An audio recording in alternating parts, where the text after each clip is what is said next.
Αντάλλα στον αγωνιστικό χώρο. Αλλαγή, γίνεται αλλαγή. Ο Τσέζαρε θα βγει και θα περάσει ο Φαβέτα. Έχει βγει ένας φίλαθλος στον αγωνιστικό χώρο και προσπαθούν να τον απομακρύνουν τώρα οι άνθρωποι της ασφαλείας.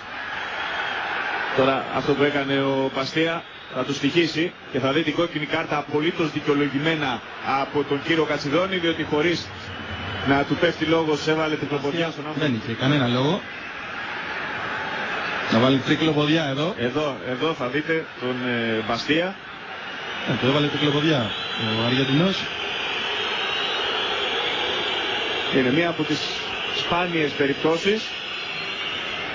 Μαρκάρισμα σε κάποιον που έχει βάλει στον αγωνιστικό χώρο.